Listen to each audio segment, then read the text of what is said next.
আমি আসলে এইভাবে ট্র্যাক রাখা উচিত ছিল প্রথম থেকে, তাহলে আর তোমাদেরকে বারবার বলা লাগতো না। নে, মিডের পরে সরি মিডের পরে তোমার সাথে ক্লাস নাই, নেক্সট টাইমে এরকম স্মার্ট হবো। 3 সেকশন ক্লাস নিতে গেলে ঝামেলা হয়, নো প্রবলেম। বেসিক্যালি তোমরা এখন ঘুমাইতে পারো, ঘুমাইতে পারো এই মর্মে যে ক্লাস রেকর্ড তো আছেই না, সেটা সেটা দেখে দেখে করে ফেলবো। আমি তোমাদেরকে একটা কথা বলি, তোমরা যারা ওই ওই চিন্তা ভাবনা করতেছো যে ক্লাস রেকর্ড দেখে দেখে স্যার সময় তো আছে, বিশ্বাস করো আমাকে, তোমরা ক্লাস রেকর্ড কতগুলো দেখবা, কয়টা সাবজেক্টে দেখবা, তোমরা তখন পড়তেই বসতে পারবা না, সময় পাবা না। আমার সাথে এমন অনেক হয়েছে, আমিও একবার চিন্তা করতাম যে আচ্ছা করে ফেলবো, কিন্তু আসলে করা হইতো না। একটা মিনিট, হ্যাঁ, আফিফ আমি আমাকে ফোন দিয়েছে।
হ্যাঁ, যা বলতে চাচ্ছিলাম, আমার সাথে এমন অনেক হয় যে আমি চিন্তা করি যে পড়ে ফেলবো, কিন্তু আসলে পড়া হয় না অনেক সময়।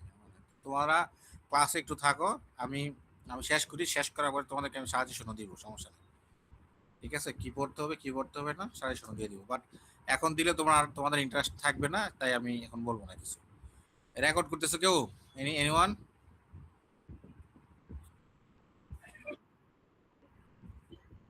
রেকর্ড করতেছো অলরেডি? তাই কাটো, ডিলেট ইট। আমি সাজেশন দিব এই কথা তুমি, ইজ্জত থাকবে আমার, এই কাটো, কেটে দাও কেটে দাও। তোমাদের কিন্তু একবার বলছি যে আমি স্যার হচ্ছে উল্টা পাল্টা কিছু বলবো, এগুলো যেন রেকর্ডে না আসে, না হলে ইজ্জত থাকবে না কিন্তু। তোমার যদি আমি বকা দেই, তুমি কি এগুলি রেকর্ড করবা? এগুলো নিয়ে তো আহ, ঝামেলা হয়ে যাবে তখন। শুরু করলাম তাহলে, হ্যাঁ। আমি রেকর্ড করতেছি না, তুমি কিন্তু শেয়ার করে দিও বন্ধুদের কাছে, অথবা আমি রেকর্ড করতে পারি চাইলে। I have that luxury also. দাও, আমি রেকর্ড করতেছি, নো প্রবলেম।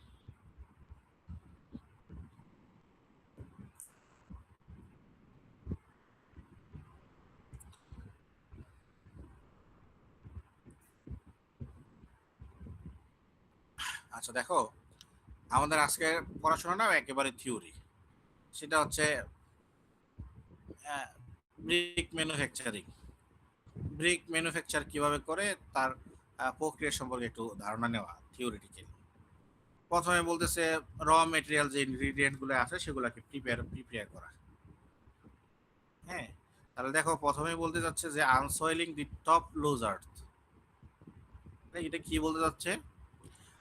আমরা তোমাদেরকে যখন ব্রিক পড়াই, একটু আলোচনা একটা করছিলাম আমরা, এরকম যে আমাদের এই বার্ন বার্ন ক্লে ব্রিক যেগুলো আছে, এগুলো আসলে সমস্যাটা কোথায়? একটা মেজর সমস্যা কিন্তু একটা তো আছে, কার্বন ডাই অক্সাইডের বিষয়, এবং অন্যান্য অন্যান্য যে ক্ষতিকর গ্যাসগুলা নির্গত হয় ব্রিককে পোড়ানোর জন্য, সেটা তো একটা খারাপ দিক, ক্ষতিকর দিক, সেটা তো একটা আছে। এবং সেই কারণেই কিন্তু আমাদের এই যে হলো কংক্রিট ব্রিক ট্রিক, বিভিন্ন ধরনের নতুন নতুন যে ধরনের ইনভেনশন গুলো হয়েছে সেগুলো এখনো হচ্ছে। হুম। আচ্ছা, আরেকটা বিষয় হচ্ছে এই বার্ন ক্লে টাইপের যে ব্রিকগুলি আছে সেগুলোতে আমাদের অতি প্রয়োজনীয় যে উর্বর জমির যে উর্বর মাটিটা, টপ সয়েল যেটা থাকে, সেটা কৃষি কাজের জন্য খুবই গুরুত্বপূর্ণ, সেই জিনিসটা আসলে নিয়ে আসা হয় আমাদের বার্ন ক্লে টাইপের, কারণ এটা ক্লেইশ ম্যাটারে হয়। টপ সয়েলটাতে কিছুটা পলিমাটি বলে আর কি, ক্লে টাইপ, ক্লে স্যান্ড তো থাকেই, বাট ক্লের একটা ভালো প্রপোর্শন থাকে। তো ওইটাকে হচ্ছে ব্রিক তৈরির জন্য সবচেয়ে ভালো মেটেরিয়াল, এই বার্ন ক্লে টাইপ ব্রিক তৈরিতে। হ্যাঁ, তো এটাকে সলিউশন করার জন্য যে হলো ব্রিক নামছে বিভিন্ন ধরনের। হ্যাঁ, এটা হচ্ছে তোমরা দেখবা যে হলো ব্রিক এখানে প্রডিউস হয়েছে, ইয়েতে আছে আমাদের HBRI, ওনারা কাজ করতেছে এগুলি নিয়ে। কি করা হয়, এরকম এরকম ফাঁকা থাকে, বা ধরো এদিকে যদি বলি এদিকে ফাঁকা থাকে, এদিকে ফাঁকা থাকে। এই ব্রিকগুলি কিভাবে করা হয়, এখানে স্যান্ড স্যান্ড নেওয়া হয়, ক্লে না নিয়ে স্যান্ড নিয়ে সিমেন্ট নেয় এবং আদার্স ম্যাটেরিয়াল অ্যাড করা হয়। ফলে আমার ওই যে টপ সয়েল আর প্রয়োজন হয় না, আমরা অন্য সয়েল দিয়েও এটা করতে পারি। এটাতে মেশিন দিয়ে কম্প্রেস করে এই সিমেন্টটা তৈরি করা হয়। ফলে এখানে কিন্তু কার্বন ডাই অক্সাইডের প্রোডাকশন অনেক কম, মানে অনেক কম, এই সিমেন্টের জন্য যতটুকু আসে সেটাই আর কি। তো যেটা বলতে চাচ্ছিলাম, এখানে দেখো টপ সয়েলের কথা বলছি, সেখান থেকে ওই ওই ওই গল্পে চলে গেলাম। এখানে বলতেছে unsoiling the top top loose soil. ওই যে টপ লুজ সয়েলটাকে তুমি নিয়ে আসবা, সেটাকে আসলে এখানে বেসিক্যালি আরেকটু তোমাকে ঘষা মাজা করে সেটাকে কি করতে হবে, একটা ফ্লেক্সিবল ম্যাটেরিয়াল বানাইতে হবে আর কি, সেটাকে বলতেছে। Digging, cleaning, weathering, blending of the earth. Earth বলতে ওই ক্লেইশ ম্যাটেরিয়াল, টপ সয়েলটাকে বলতেছে। ওকে, মানে খনন করা, পরিষ্কার করা, তারপর সেটাকে ব্লেন্ড করা, মিক্স করা। এই দেখো ভদ্রলোকরা কি কাজ করতেছে এখানে, এটা কিন্তু সেই কাজটাই করতেছে। দেখো একটু জুম করি, দেখো এই ক্লে থেকে এই ক্লে গুলো একটু চেঞ্জ, রঙের চেঞ্জ, ভিন্নতা আছে। দেখো এখানে এখানে পানি টানি মিক্স টিক্স করে ওরা ওই শক্ত মাটিটাকে আবার আরেকটু নরম করতেছে। আচ্ছা, থ্যাংক।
গল্প করতেছিলাম, তোমরা একটু গল্পটা শোনো। ফোন আসতেছে আসলে, এটা ডিপার্টমেন্ট থেকে। হ্যাঁ, তো যাই হোক, মোট কথা হচ্ছে এখানে ক্লে ক্লেটাকে প্রিপেয়ার করা হয় আর কি। বিভিন্ন যদি কোনো ধরনের ম্যাটেরিয়াল, এমন সব ম্যাটেরিয়াল থাকে যেগুলো হচ্ছে আমাদের ক্লের সাথে গেলে আমাদের হচ্ছে ব্রিককে ক্ষতি করে ফেলবে, সেগুলোই পরিষ্কার করে ফেলা হয়। যেমন কোনো ধরনের আগাছা থাকলে, গিট, কোনো ধরনের বড় ধরনের পাথর থাকলে, ইত্যাদি থাকলে এক ধরনের স্কেনিং করা হয়। হ্যাঁ, আর এটার মূল লক্ষ্যটা হচ্ছে এই স্টেজে এটাকে সফটেনিং করা, মানে এটাকে একটা সফট ম্যাটেরিয়ালে কনভার্ট করা, একদম রাফ এন্ড টাফ যেন ম্যাটেরিয়ালটা না থাকে, সেই বিষয়টা হচ্ছে এইটার একটা প্রাইমারি উদ্দেশ্য। আচ্ছা, ঠিক আছে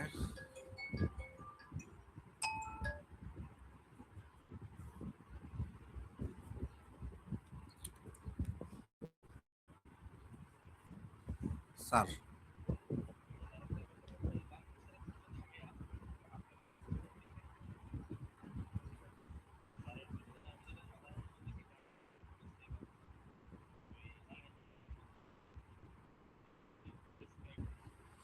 আবারও সরি বাবারা। সো এখানে কি করা হয় শোনো, আমি যেটা বলতে চাচ্ছি, এখন আর ফোন আসবে না, আমি আমি ক্লিয়ার করে দিই। তো এখানে আসলে কি করা হয়, এটা সফটওয়্যারিং করা হয়। সফটওয়্যারিং করার পরে এটাকে বাতাসে রেখে দেওয়া হয়, এবং তারপরে এটাকে কি করা হয়, এটাকে কেমিক্যালি অ্যানালাইসিস করা হয়। কোনটাকে, ওই যে সফট করা আছে ম্যাটেরিয়ালটা, ওই ম্যাটেরিয়ালটাকে অ্যানালাইজ করা হয়। অ্যানালাইজ করে যদি কোনো ধরনের ইনগ্রেডিয়েন্ট কম থাকে তাহলে অ্যাড করা হয়, আবার বেশি থাকলে সেটাকেও মানে রেসপেক্টফুলি সেটাকেও মানে কমিয়ে নিয়ে আসা হয় কিভাবে? ধরো আমরা জানি আমরা স্যান্ড বা সিলিকার পরিমাণ থাকা উচিত 60%। এখন আমি কেমিক্যালি অ্যানালাইজ করে দেখলাম যে স্যান্ড বা সিলিকার পরিমাণ চলে চলে আসে ধরো ধরো 40%, তাহলে আমি কি করব? আমি অবশ্যই আরো স্যান্ড অ্যাড করবো যেন 60% বা 50% হয়। এখন ধরো এলো আমার ইয়ার পরিমাণ আছে, ধরো লাইমের পরিমাণ আছে 2%। আমি জানি যে লাইম যদি 1% থাকে তাহলে বেটার, বা 1% কম থাকতে হবে। তাহলে আমি কি করব?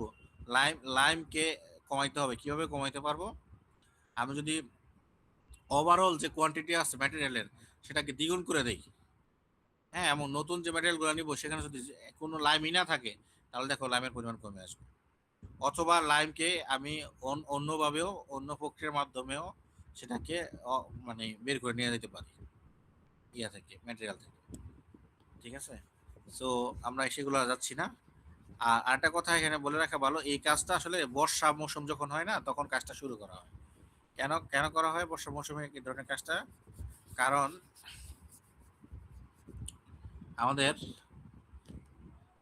Digging earth before rains is advantageous.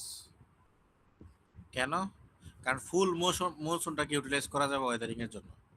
মানে তুমি যদি বৃষ্টি বৃষ্টি হয়, পানি তো এমনিতেই চলে আসে এখানে, তখন সফট ট্রেনিং করার জন্য সহযোগিতা হয়, বুঝছো? সেই জন্য বলতেছি এই কাজটা। তারপরে দেখো টেম্পারিং অফ ক্লে। এখানে এখানে দেখো কি করতেছে, এখানে মনে হয় সেমাই তৈরি করতেছে এরকম অবস্থা না? বেসিক্যালি যে দেখো এখানে কিন্তু স্যান্ড আছে, ক্লে আছে, সবকিছু দেখো এদিকে স্যান্ড, স্যান্ড স্পষ্ট বোঝা যাচ্ছে, এগুলো হচ্ছে স্যান্ড,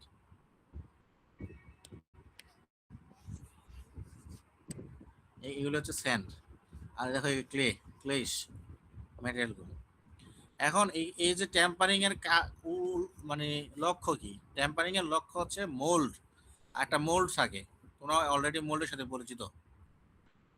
একটা মোল্ড থাকে বা একটা কি বলে এটাকে, ফর্মওয়ার্ক বা শাটারিং থাকে, যাই বলি।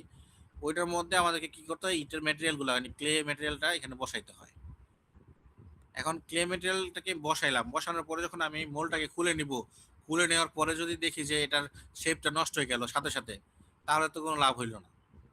তাহলে এইখানে এই স্টেজে টেম্পারিং অফ ক্লে, এই স্টেজের কাজই হচ্ছে যে ক্লেটা আছে সেই ক্লেটা অনেক ফ্লেক্সিবল, অনেক নরম, আমি এটাকে একটু হার্ড হার্ড করব।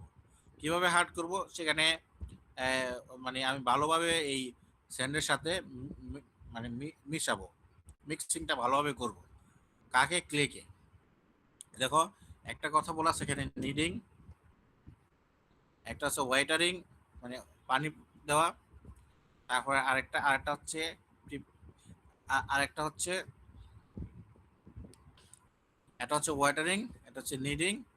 এই দুটা টেকনিক আছে। মানে তুমি হচ্ছে এটাকে কি করতেছো?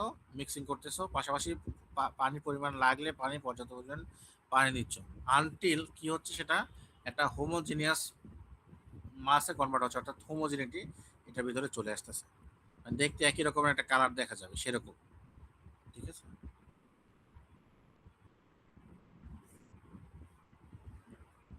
এইবার হচ্ছে মোল্ডিং। তোমাদের একটু আগে যে মোল্ডের কথা বললাম, এটা সেই মোল্ডিং।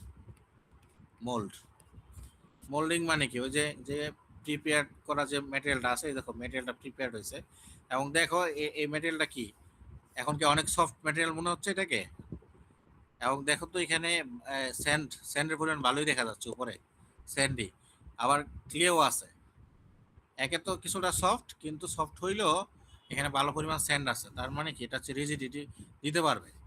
এখন যখন আমি এটাকে কি করা হচ্ছে, এই দেখো এখানে যখন এই মোল্ডে যখন রাখা হচ্ছে, তার মানে সে অটোমেটিক্যালি একটা স্টেবল শেপে কিন্তু চলে যাচ্ছে। দেখো জাস্ট মোল্ডের মধ্যে রাখার পরে এরকম শেপ পাওয়া যাচ্ছে। এটাই হচ্ছে ওই নিডিং এর উদ্দেশ্য ছিল প্রথমে, নিডিং বা যদি বলি টেম্পারিং অফ ক্লে। মোল্ডিং এর কথা বললাম, মোল্ডিং এ একটা একটা বিষয় আছে, সেটা হচ্ছে সরাসরি মাটিতে, সরাসরি মাটির সাহায্যে বা মাটিতে মোল্ডিং করা যাবে না। অবশ্যই সেই জন্য কি করতে হবে? সেই জন্য আমাদেরকে অবশ্যই এই ধরনের একটা কি বলে এরকম একটা ফর্মওয়ার্ক অথবা কি বলবো, এটাই আসলে বেসিক্যালি মোল্ড। এরকম একটা স্টিলের স্ট্রাকচার অথবা কাঠের স্ট্রাকচার, যে কোনো ধরনের একটা স্ট্রাকচার লাগবে, না হলে শেপ কিন্তু ইউনিফর্ম থাকবে না। পাশাপাশি এই যে দেখো এখানে একটা ফর্গ ফর্গ ফগ আছে এবং ফর্গ মার্ক আছে, ফগ আর হচ্ছে ফগ মার্ক। তোমরা অনেকে ভুলে গেছো, ফগ মানে হচ্ছে এরকম যে গর্তটা করা আছে পুকুরের মতো, সেটা হচ্ছে ফর্গ। আর এই ফগের মধ্যে নাম লেখা থাকে কোম্পানির, এবিসি কোম্পানি, এই নাম প্লেট হচ্ছে ফর্গ মার্ক। আচ্ছা ঠিক আছে। ড্রাইং অফ ব্রিক, রোদে দেখে শুকানো হয়, নর্মাল টেম্পারেচারে নর্মাল এনভায়রনমেন্টে দেখে শুকানো হয় প্রথম। এদের অবজেক্টিভ কি? অবজেক্টিভটা হচ্ছে ময়েশ্চার যেটা আছে অতিরিক্ত মাছ অফ ময়েশ্চার, মানে অতিরিক্ত যে ময়েশ্চারটা আছে, মানে ওয়াটারটা আছে, এই ওয়াটারটা এখন রোদে শুকাইয়া এই ব্রিক থেকে বের করে নিয়ে যেতে হবে। কেন? কারণ যদি তুমি প্রথম কথা হচ্ছে সরাসরি না শুকায় সরাসরি যদি পুরাইতে যাও, অনেক কিছুই ঘটবে। প্রথম কথা হচ্ছে অনেক বেশি ফুয়েল লাগবে, কারণ ইনিশিয়ালি তোমার ওই ময়েশ্চারগুলো, অতিরিক্ত ময়েশ্চারগুলোকে হিট আউট করে মানে জলীয় বাষ্পতে কনভার্ট করতে হবে, স্টিমে কনভার্ট করতে হবে। তার জন্য অনেকক্ষণ ধরে ফুরাইতে হবে, ফলে ফুয়েলের অপচয় হবে। দ্বিতীয় কথা হচ্ছে তুমি যদি এরকম সফট যে মাটিটা আছে, সে মাটিটার মধ্যে অনেক বেশি ময়েশ্চার আছে, এরকম মাটিকে যদি তুমি পুরাও তাহলে অনেক বেশি শ্রিঙ্ক হবে। মানে পানি তো উড়ে চলে গেল, পানি চলে গেলে তোমার ভলিউমে কিন্তু কমে যাবে, অনেক বেশি কমে যাবে, তার মানে শ্রিঙ্ক করবে, মানে সংকুচিত হবে। আর এই সংকুচিত হইলে ফাটল ধরবে, ব্রিক কিন্তু ভালো হবে না। হ্যাঁ, ব্রিকের শেপও ভালো থাকবে না।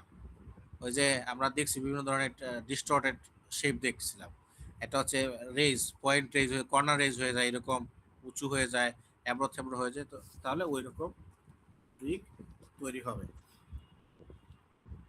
এটাই বলছে এখানে যে ক্র্যাকিং এমন ডিস্টরশনের কথা বলছে। এবং আরেকটা কথা বলতেছে যে মেকানিক্যাল স্ট্রেংথ ইমপ্রুভ করার জন্য হচ্ছে আমাদের এই ব্রিককে শুকানো হয়। এবং সর্বশেষ যেটা আছে সেটা হচ্ছে বার্নিং অফ ব্রিক। তাহলে ব্রিককে কত ডিগ্রি সেন্টিগ্রেড তাপমাত্রায় পুরাইতে হবে? কমপক্ষে 1700 ডিগ্রি সেন্টিগ্রেড তাপমাত্রা। কিন্তু সেখানে যদি লাইম থাকে, আমরা দেখছি এর আগের ক্লাসে, মনে করে দিই, লাইম এবং হচ্ছে আরেকটা হচ্ছে মানে আয়রন অক্সাইড, হ্যাঁ FeO, এই দুইটার পরিমাণ যদি ভালো মানে বেশি থাকে তাহলে কিন্তু কি হয়, এগুলি অনেক আগেই 1700 ডিগ্রি আগেই সিলিকা গলা শুরু করে, ফিউজ হয়ে যায়। হ্যাঁ, তো ধরো এখানে বলা আছে 1650 ডিগ্রি সেন্টিগ্রেড তাপমাত্রায় কি হয়, সিলিকা সিলিকা গলে যায় এবং অ্যালুমিনিয়ামের সাথে তখন কম্বাইন্ড হয়ে যায় এবং ইচ আদার একটা ভালো বন্ড, স্ট্রং বন্ড তৈরি করে। ঠিক আছে। আচ্ছা, এটা এই 1700 তাপমাত্রার জন্য এক ধরনের ক্লিন বা চুলা চুলা স্পেশালাইজ চুলা ব্যবহৃত হয় আর কি, বুঝতে পারছো? এখন এই চুলার উপরে নির্ভর করে দুই ভাগে ভাগ করা যায়, একটা হচ্ছে ইন্টারমিডিয়েট ক্লিন আর একটা হচ্ছে কন্টিনিউয়াস ক্লিন। এই কন্টিনিউয়াস ক্লিন গুলো হচ্ছে মোটামুটি আধুনিক যুগের, মানে আধুনিক যুগ বলতে আসলে কিভাবে বলবো, যে রিসেন্ট টাইমের। আর ইন্টারমিডিয়েট ক্লিন গুলো অনেক মানে ইনিশিয়াল দিকের, যখন ব্রিক ইনভেন্ট হয়েছে ওই দিককার সময়। যেমন হফম্যান ক্লিন আছে, টানেল ক্লিন আছে, রোটারি, অটোমোবাইল এবং অটোমেটিক হচ্ছে এখন চলে, অটোমেটিক ক্লিন ইত্যাদি। এখন দেখো ইন্টারমিডিয়েট ক্লিন হচ্ছে এরকম কি হয়, intermediate kiln works by firing cool wars using a heat source where the temperature is slowly increased throughout the firing process. দেখো আরেকটা কথা, দেখো continuous processing, a series of connected cleans or continuous chambers through which fire travels. আচ্ছা, ঘটনা তোমাদেরকে বুঝিয়ে বলি। এখানে এইখানে হচ্ছে ধরো একটা সোর্স আছে, একটা সোর্সে কি করা হয়, হিট আপ করা হয়, তারপরে টেম্পারেচার ধীরে ধীরে ধীরে ধীরে ইনক্রিজ করা হয়, এরপরে একটা সময়ে সেগুলোকে কুল ডাউন করে নিয়ে নেওয়া হয়। মানে একটা সোর্স একটা জায়গাতেই কাজ করা হয়, ইন্টারমিডিয়েট একটা জায়গাতেই সবকিছু করা হয়। ঠিক আছে। কন্টিনিউয়াস ক্লিন দেখো এখানে অনেকগুলো চেম্বারে ভাগ থাকে, অনেকগুলো চুলা থাকে, এরকম ভাগ করা থাকে। তুমি দেখো এই হচ্ছে প্রি হিটিং জোন, এখানে নিয়ে আসছো, এখানে হিট করা হয় নাই। তারপরে দেখো ফায়ারিং জোন, ঠিক আছে, তারপরে সেখান থেকে stocking zone, cooling cooling zone, তারপরে যত ড্রব্যাক এইটা আছে সেগুলো সব কিছু কিন্তু এদিক থেকে বের করে দিল। এই যে প্রসেসটা আছে দেখো, প্রি হিটিং জোন থেকে স্টকিং জোন এবং কুলিং জোন পর্যন্ত এখানে বিভিন্ন লেয়ারে টেম্পারেচারের ভেরিয়েশন আছে। শুরুতেই কিন্তু অনেক বেশি হিট আপ করা হয় না। আমরা দেখছি যে শুরুতে যদি অনেক বেশি হিট আপ করা হয় তখন কিন্তু ব্রিকে লম্বালম্বি ক্র্যাক চলে আসে। তোমরা অনেকে ভুলে গেছো হয়তো বা, আমি জাস্ট দেখাইতে চাই ডিফেক্টটা। ডিফেক্ট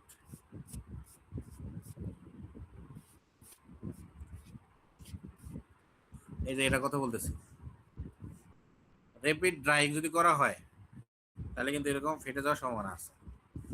হ্যাঁ, তো এটা এটা এভাবে ধীরে এভাবে হচ্ছে তোমার টেম্পারেচারটা ভেরিয়েশন করে কমানোর সময়ও র্যাপিড কমানো হয় না, ধীরে ধীরে কমানো হয় এবং ইনক্রিমেন্টটাও ধীরে ধীরে বৃদ্ধি করানো হয়।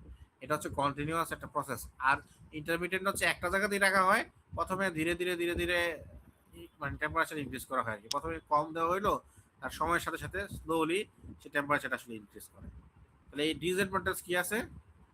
Supply of brick is intermediate, এটা কিন্তু কন্টিনিউয়াস প্রসেস না, মানে তুমি এদিক থেকে ইট দিতেছো আর এদিকে বের হয়ে যাচ্ছে, কন্টিনিউয়াসলি দিতেছো বের হইতেছে এরকম না। এটা হচ্ছে একসাথে একসাথে অনেকগুলো দিছো, সেগুলো হিট আপ করা হবে, সব কুল ডাউন করা হবে, এটা বের হবে, আর পরের ধাপে আরেক বেঁচে আসবে। হ্যাঁ, এটা কন্টিনিউয়াস না আর কি এরকম। তারপরে quality of burning is non uniform. কেন নন ইউনিফর্ম? দেখো তুমি যদি নিচ থেকে হিট আপ করো বা সাইড থেকে হিট আপ করো, আহ, সব জায়গায় কিন্তু সমান হারে টেম্পারেচার পৌঁছাচ্ছে না। কোথাও অনেক বেশি বার্ন হয়ে যাচ্ছে, কোথাও একটু কম বার্ন হচ্ছে, কোথাও ইন্টারমিডিয়েট বার্ন হচ্ছে, এরকম। দেখো তো বলতেছে near the heat source the bricks are over burn, যেখানে সোর্স বেশি, আর যেখানে সোর্স থেকে অনেক দূরে আছে সেখানে কম বার্নিং হবে। এই কথাটা এখানে বলা আছে। কিন্তু এই ধরনের সমস্যা কিন্তু এই ধরনের আধুনিক কন্টিনিউয়াস ক্লিন যেগুলি আছে ওগুলোতে এই ধরনের সমস্যাগুলো নাই। বেটার হিট, মানে হিটটাকে ভালোভাবে কন্ট্রোল করা যায়, সাপ্লাই কন্টিনিউয়াস হয়, ইভেনলি হচ্ছে তোমার বার্ন হয়, বার্নিং প্রসেসটা ইভেন ইভেন হয়। ডিসঅ্যাডভান্টেজ হচ্ছে কস্ট, ইনিশিয়াল কস্ট বেশি, মানে এই ধরনের একটা মেশিন তো মানে একটা জোন তৈরি করা বা এরকম একটা ইনফ্রাস্ট্রাকচার তৈরি করার জন্য কস্ট অবশ্যই বেশি, অনেক বেশি লাগে। হ্যাঁ? তারপর আরেকটা সমস্যা হলো এখানে অনেক বেশি ব্রিকের প্রয়োজন হয়, মানে সাপ্লাই অনেক বেশি ব্রিক লাগে, না হলে এই ধরনের ইনফ্রাস্ট্রাকচার অনেক কস্টিয়ার হবে, মানে তোমাকে হয়তো অনেক বেশি অ্যামাউন্টে প্রডিউস করতে হবে। ধরো 1 লক্ষ 2 লক্ষ এরকম ইউনিট তোমাকে তৈরি করতে হবে। একটা আধুনিক ব্রিক ব্রিকের যে ইনফ্রাস্ট্রাকচার সেটা এখানে একটা পিকচার দেওয়া আছে, দেখো এটা বলতেছে হফম্যান ক্লিন। হফম্যান নামে এক ভদ্রলোকের ক্লিন, দেখো এটা এটা একটা ধরো কি বলে চুলা, চুলার বিভিন্ন বিভিন্ন ইউনিট আছে, এদিকে ঢুকতেছে, এদিকে বের হচ্ছে, এদিকে সিঁড়ি, এখানে হয়তো ব্রিক গুলাকে তোমার কুলিং ডাউন করা হচ্ছে, এরকম এক একটা এক এক রকম। আবার এই যে বাতাস নির্গমনের জন্য প্রক্রিয়া আছে, কুল ডাউনের বিষয় বিশেষ আছে, ইত্যাদি ইত্যাদি। সো তোমরা এটা তো দেখে নিতে পারো, আমি আর এদিকে কথা বলতে চাচ্ছি না। এখন এই ব্রিক থেকে তোমরা কি